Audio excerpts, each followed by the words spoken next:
والصلاة والسلام على محمد رسول الله وعلى كل من سبقه من الأنبياء والمرسلين. All grace is due to Allah. Toute grâce vient d'Allah, créateur et protecteur de l'univers. Que sa paix et ses bénédictions soient sur Mohammed, son prophète, que la paix soit sur lui et sur tous les prophètes qui l'ont précédé dans l'histoire. Je vous salue par le salut islamique, ce qui signifie que la paix et les bénédictions d'Allah soient sur vous tous. C'est une belle opportunité de vous souhaiter la bienvenue alors que nous rencontrons ce soir une analyse chrétienne et musulmane de notre sujet. Le Christ, que la paix soit sur lui,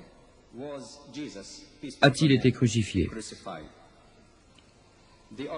Les organisateurs de ce meeting ont suggéré que, puisqu'un certain nombre de nos amis chrétiens ne sont pas réellement familiarisés avec l'islam comme les musulmans l'entendent, on m'a demandé d'inclure quelques minutes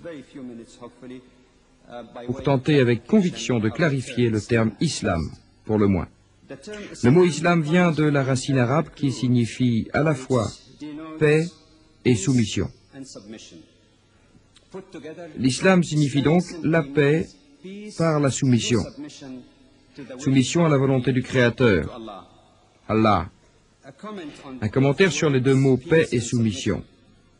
Quand nous parlons de la paix, nous parlons avant tout de la paix avec Allah, le Créateur, de la paix avec soi-même, la certitude, la confiance, la tranquillité. Cela permettra d'atteindre avec conviction la paix avec les autres êtres humains, la paix avec l'univers et l'environnement dans lequel nous vivons. Le mot soumission veut dire conscience, confiance et amour, soumission à la volonté du Créateur, être sous sa guidance et accepter sa grâce comme telle au sens génétique du terme. C'était l'essence des missions de tous les prophètes messagers à travers l'histoire humaine.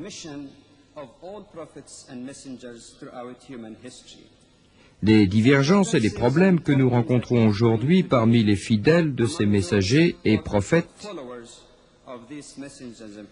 peuvent résulter d'un malentendu ou d'une mauvaise interprétation de la nature et de la mission de ces prophètes. Ils peuvent aussi résulter du manque d'engagement de ceux qui prétendent suivre les traces de Jésus ou de Mohammed, que la paix soit sur eux, mais n'essayent pas de mettre en œuvre les enseignements de ces deux géants durant leur vie. Et de ce fait, nous ne pouvons jamais évaluer une religion ou une foi sur les actes de ceux qui prétendent y appartenir,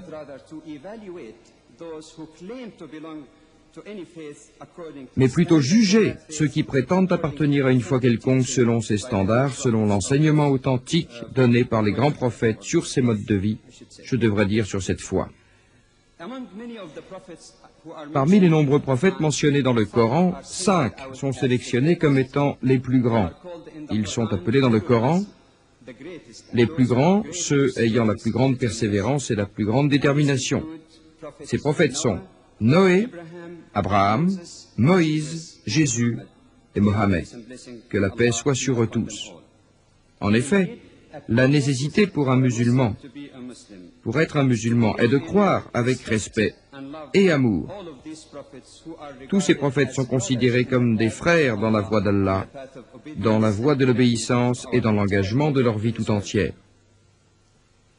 Et comme Jésus, que la paix soit sur lui, est mentionné comme l'un des 5, il serait convenable de faire ici un commentaire sur son nom, sa mission et les différents aspects sous lesquels il apparaît dans de nombreuses sourates du Coran. En effet, une des sourates les plus connues et de nombreux chapitres du Coran est intitulée « Au nom de Marie, la mère de Jésus, que la paix soit sur lui », la sourate de Mariam. La sourate de Mariam, dont le numéro chronologique dans le Coran est le 19. Maintenant, alors que les musulmans et les chrétiens divergent et nous devrions éclaircir ce point. Ils divergent quant à la divinité attribuée au prophète Jésus, que la paix soit sur lui. Ils diffèrent aussi sur le fait de la crucifixion et sur le fait même qu'elle ait eu lieu. Quelle importance! Même si elle a eu lieu, quelle est sa signification? Je suis convaincu qu'il y a un terrain commun à partir duquel nous pouvons commencer. Les musulmans et les chrétiens croient en Jésus, que la paix soit sur lui. Ils le respectent et ils l'aiment. Dans le Coran, il est appelé prophète, Messie, Messiah, consacré.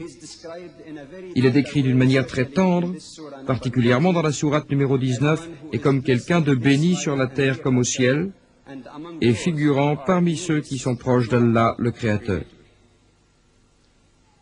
J'espère que nous comprenons tous que l'entente interreligieuse et le dialogue peuvent impliquer divers degrés d'émotion, et j'espère sincèrement que nous tous ici, appartenant à l'islam, à la chrétienté ou à d'autres communautés religieuses, nous nous rapprocherons ce soir dans une atmosphère d'amour et avec le cœur et l'esprit largement ouverts.